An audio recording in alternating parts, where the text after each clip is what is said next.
In the heart of a gleaming luxury boutique where crystal chandeliers cast a warm glow over racks of exquisite garments and the air hummed with the subtle symphony of soft jazz and whispered conversations among affluent shoppers, a simple act of curiosity unraveled into a web of unspoken judgments and escalating tensions, all sparked by the unassuming entrance of a woman whose true influence lay hidden beneath her modest appearance. Amara, a poised billionaire in her mid-32nd with a keen eye for the intricacies of human behavior, had decided to visit one of her own establishments incognito,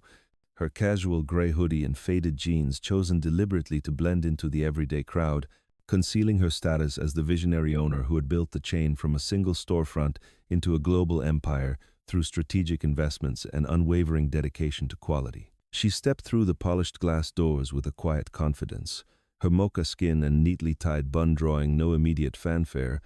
her purpose not to shop but to observe the store's culture from the perspective of an ordinary customer, testing whether the values of inclusivity she had championed in boardrooms translated to the sales floor. Victoria, the white store manager in her late 42nd, with her ash-blonde bob impeccably styled and a designer outfit that screamed authority, positioned herself as the unwavering gatekeeper of this exclusive domain, her worldview shaped by years of enforcing what she deemed as standards that often favored a certain polished aesthetic over genuine hospitality. From her perch behind the marble counter, Victoria's sharp eyes scanned every entrant, offering effusive greetings to those in tailored suits or carrying high-end bags, such as the elegant woman in her 52nd who entered moments before Amara, welcomed with a warm smile and immediate assistance in selecting a bespoke evening gown, complete with suggestions for complimentary accessories and a complimentary glass of sparkling water to enhance the experience. In stark contrast, when Amara approached a display of shimmering silk dresses, her fingers lightly brushing the fabric to appreciate its texture, Victoria's demeanor shifted instantly, her lips pursing in disapproval as she excused herself from the previous customer and strode over with purposeful steps, her voice laced with condescension as she questioned Amara's presence without a hint of welcome. The boutique's atmosphere, filled with the faint scent of premium perfumes and the soft rustle of luxurious materials, seemed to thicken with unease as Victoria hovered nearby, her comments starting subtly but growing bolder,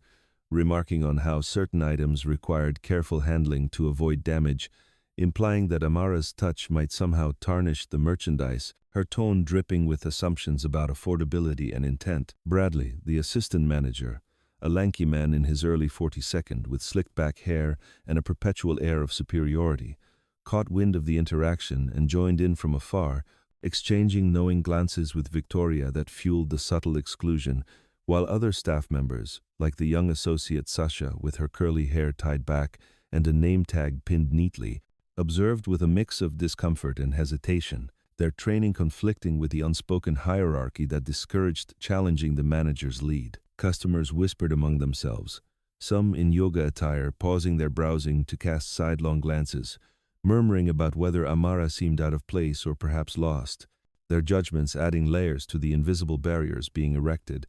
Yet Amara remained composed, her dark eyes unflinching as she continued to explore, responding to each barb with polite nods or brief acknowledgments that only seemed to irritate Victoria further. The escalation built gradually, with Victoria following Amara from rack to rack, her proximity invasive as she critiqued the way Amara examined a particular emerald gown, suggesting it was beyond what someone in casual wear might appreciate.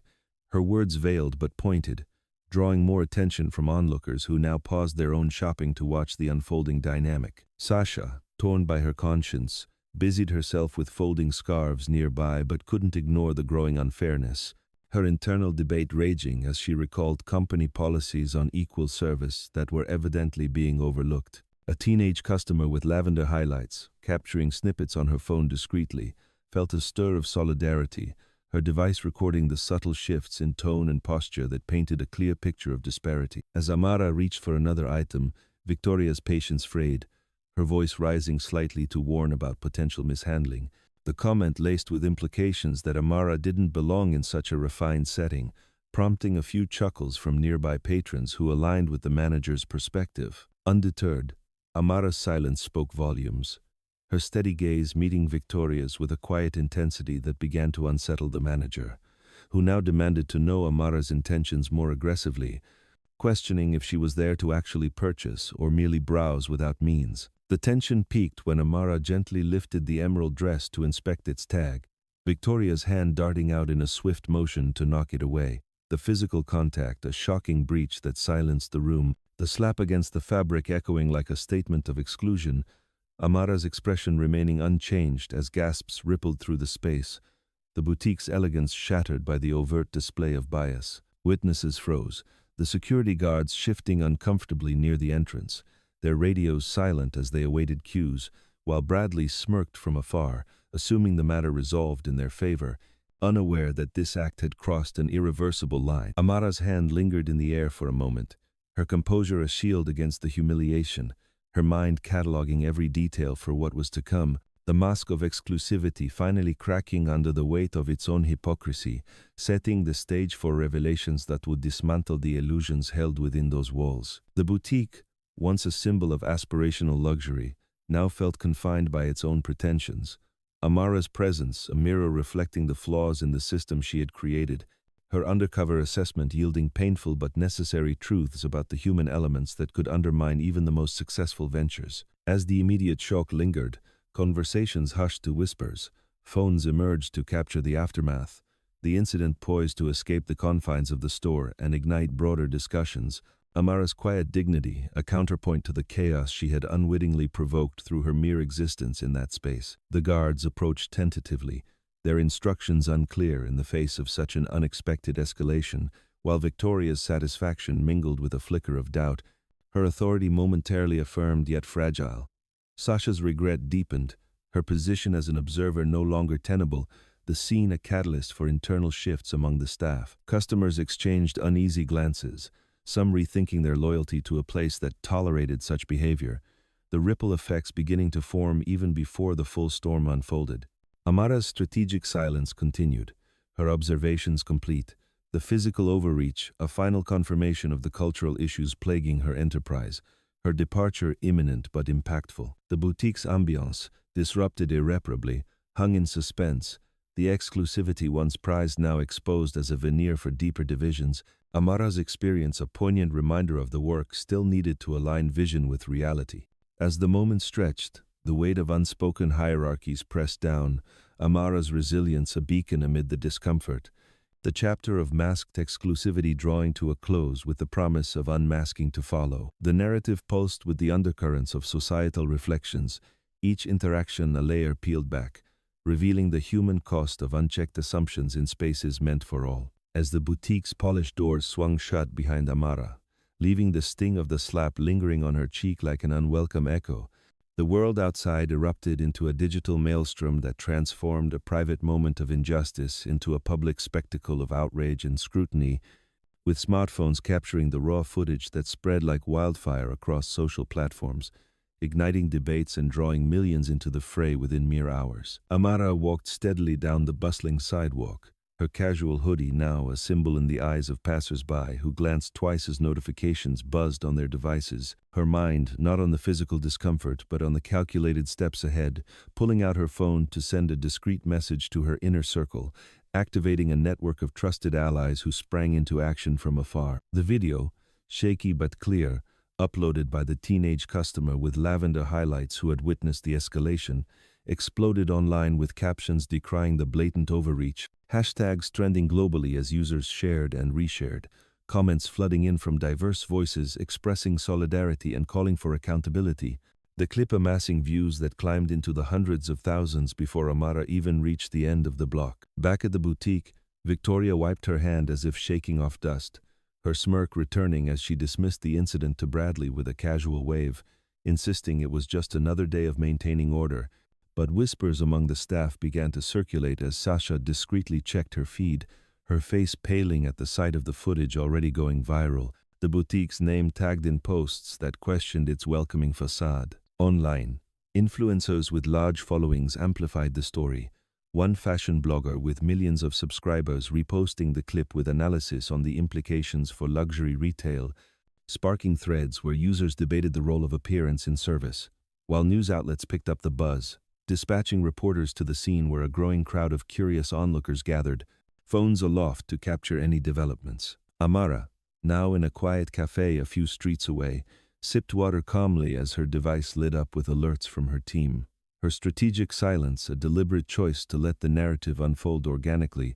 allowing the public's reaction to build pressure without her direct intervention. Her messages to Marcus, her CEO confidant, outlining the need for discreet monitoring rather than immediate statements. The viral unraveling gained momentum as algorithms pushed the content to wider audiences. Celebrities chiming in with supportive retweets that boosted visibility, one prominent activist sharing the video with a call to boycott until changes were made. The online discourse shifting from shock to demands for transparency, with users digging into the boutique's reviews to uncover patterns of similar complaints buried in the past. Inside the store, Bradley scrolled through his feed in the back room, his laughter fading as he saw the view count soar. Doubts creeping in as anonymous posts from former employees hinted at a deeper culture issue. Victoria brushing it off as internet noise, but her voice betraying a hint of unease as customers began to leave mid-browse, murmuring about the unfolding drama. Media frenzy escalated as vans arrived on the scene, reporters interviewing bystanders who recounted the build-up with varying degrees of accuracy,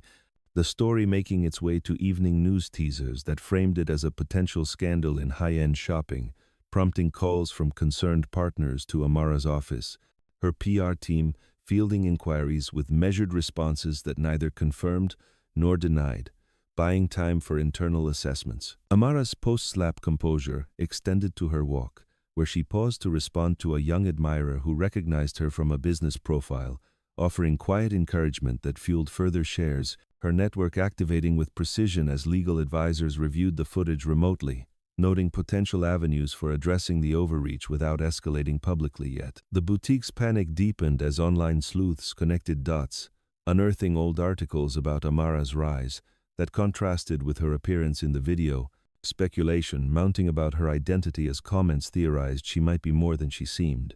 Victoria dismissing alerts from her own device with forced confidence, but Bradley's growing anxiety leading him to suggest damage control that fell on deaf ears. Digital impact rippled outward, with forums dissecting the slap frame by frame, experts weighing in on the psychological effects of such encounters, the chaos manifesting in a surge of one-star reviews that tanked the boutique's rating overnight, prompting urgent calls from corporate affiliates unaware of the full scope. Amara's strategic approach shone as she convened a virtual huddle with her core team, outlining observations from her visit that predated the incident. Her silence online a powerful tool that allowed the public's voice to dominate, turning the narrative into a grassroots call for change. Allies mobilized swiftly, with Marcus dispatching discreet investigators to gather statements from witnesses, their arrivals blending into the crowd as media swarmed, initial exposures hinting at inconsistencies in Victoria's account through leaked snippets that fueled more outrage. Staff confrontations brewed internally as Sasha confided in a colleague about her regrets, the boutique's usual hum disrupted by tense whispers and furtive glances at screens, the unraveling a cascade of revelations that peeled back layers of the store's polished image. Online communities formed support groups sharing resources on handling similar situations, the video's reach extending to international audiences who drew parallels to their own experiences, amplifying the call for broader industry reforms. Amara, now in a secure location, reviewed incoming data from her team, her planning meticulous as she directed focus on ethical responses rather than retaliation, the chaos a testament to the power of visibility in sparking dialogue. The boutique's facade cracked further as customers canceled appointments via phone. Victoria's attempts to downplay met with skepticism from her own team, doubts creeping in like shadows as online detectives uncovered employee testimonials that mirrored the incident. Media outlets competed for exclusives, interviewing experts on consumer rights who cited the event as a wake-up call, the frenzy building to a peak as viral challenges encouraged users to share positive counter-stories, balancing the negative with hope. Amara's identity remained a whispered rumor in threads, her team monitoring to time the reveal optimally, the unraveling a symphony of digital voices harmonizing in pursuit of fairness. Initial exposures came through anonymous tips to reporters, hinting at Amara's background without full disclosure, staff like Bradley confronting their roles in hushed backroom talks, the chapter of viral chaos, a bridge to deeper accountability. The online storm raged on, with petitions circulating for investigations, the boutique's phone lines overwhelmed with inquiries. Victoria's confidence eroding as reality set in, the mobilization of allies ensuring the momentum shifted toward constructive paths. As the day waned, Amara reflected on the day's events, her silence a strategic pause amid the noise, the unraveling not just of one incident, but of entrenched attitudes exposed to the light of collective scrutiny, setting the foundation for the transformations to follow. The narrative pulsed with the energy of unfolding exposure, each share and comment a thread in the fabric of change, the chapter rich with the dynamics of digital empowerment and the promise of resolution. As the immediate chaos of viral exposure subsided into a groundswell of collective reflection, the echoes of empowerment began to resonate far beyond the boutique's walls, manifesting in a tapestry of initiatives that wove personal healing with societal progress, where Amara's quiet resolve inspired a ripple of creative collaborations, policy overhauls, and community-driven projects that celebrated diversity and fostered lasting change across industries and borders. In the aftermath, justice took swift form through comprehensive audits that dissected every aspect of the company's operations, leading to the implementation of mandatory empathy training programs for all employees, sessions designed not just to educate on recognizing subtle biases, but to encourage active listening and inclusive practices, with interactive modules where participants shared personal stories to build genuine connections, turning former skeptics into advocates who championed the cause in their daily roles. Amara, channeling her experience into actionable vision, established a foundation dedicated to supporting emerging talents from underrepresented backgrounds, awarding grants that funded mentorship programs, pairing young designers with industry veterans, their collaborations yielding innovative collections showcased at pop-up events that drew diverse crowds, blending fashion with forums on cultural appreciation and economic equity. Personal arcs unfolded with poignant depth, as Victoria, grappling with the weight of her actions in quiet solitude, embarked on a journey of self-examination through voluntary workshops on cultural sensitivity, her transformation gradual but profound, leading her to volunteer at community centers where she facilitated discussions on bridging divides, her story shared anonymously in online forums that inspired others in similar positions to seek change without waiting for external pressure. Bradley, confronting his complicity in therapy sessions tailored for professional growth, pivoted to a new path in education, developing curricula for business schools that integrated ethics and inclusion as core components. His lectures drawing from real-world examples to illustrate the human cost of unchecked assumptions, fostering a new generation of leaders equipped to build equitable workplaces. Sasha's rise exemplified empowerment in motion, promoted to a leadership role where she spearheaded store redesigns that incorporated welcoming elements like multilingual signage and diverse mannequin representations, her initiatives boosting customer satisfaction and sales while creating a model replicated across the chain, her confidence blooming as she mentored junior staff on standing up for fairness. Broader shifts rippled through the fashion world, with rival brands adopting similar reforms in response to consumer demands amplified by the incident, forming alliances that hosted joint summits on sustainable and inclusive practices, panels featuring experts from various fields who explored intersections of design, psychology, and social justice, resulting in industry-wide guidelines that prioritized accessibility over exclusivity. Artistic tributes emerged organically, as street artists in major cities painted murals depicting Amara's poised figure against backdrops of shattered glass ceilings, these works becoming landmarks that sparked local tours and discussions, while musicians composed tracks sampling dialogue from the viral clip into anthems of resilience, their releases topping charts and donating proceeds to scholarship funds that supported creative education for youth facing barriers. Global echoes amplified the message,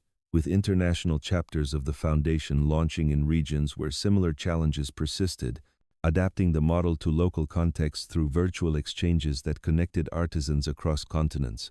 fostering collaborations that produced cross-cultural collections celebrated at world fairs, bridging gaps and generating economic opportunities. Celebratory milestones marked the journey's evolution, such as an annual gala hosted by Amara where honorees from diverse walks shared their triumphs, the event blending high fashion with heartfelt testimonials, raising funds for expansion while honoring everyday heroes who embodied the spirit of inclusion, their stories immortalized in a digital archive that served as an educational resource for schools worldwide. Environmental integrations added depth, with projects linking empowerment to eco-conscious efforts, like upcycled fashion lines created by grant recipients, workshops teaching sustainable crafting techniques that empowered participants economically and creatively, their products sold through online marketplaces that prioritized fair trade. Literary extensions flourished, with authors penning books inspired by the event, narratives exploring themes of hidden identities and societal mirrors, bestsellers that sparked book clubs focused on dialogue and action, readers forming networks to advocate for local changes. Gaming innovations followed, developers crafting educational simulations where players navigated bias scenarios to build empathetic skills, downloads surging among educators who integrated them into curricula, engaging students in interactive learning that promoted understanding. Architectural influences emerged, firms redesigning retail spaces with inclusive features like adaptable lighting and welcoming layouts, inspired by the call for environments that embrace all, their blueprints shared in industry journals as blueprints for progress. Fitness communities incorporated mindfulness programs centered on building inner confidence, classes blending physical activity with discussions on overcoming external judgments, participants leaving empowered to face daily challenges. Travel ventures organized experiential trips to cultural hubs, broadening perspectives through immersive activities that highlighted diverse histories, fostering appreciation and unity among travelers. Culinary fusions hosted events where chefs from varied backgrounds collaborated on menus symbolizing harmony, dinners that paired flavors with stories of resilience, proceeds aiding community programs. Musical ensembles curated concerts featuring compositions on themes of strength, venues filled with audiences moved to support related causes. Literary festivals spotlighted writers drawing from empowerment narratives, sessions encouraging attendees to share and act on insights. The echoes continued to expand, each initiative a testament to the enduring power of one moment sparking multifaceted growth, the legacy, a vibrant mosaic of transformed lives and systems, honoring the original spark while paving paths for ongoing advancement. As communities embraced these efforts, the story's influence persisted, a reminder that from quiet stands come resounding changes, the chapter of echoes an invitation to sustained commitment and collective uplift.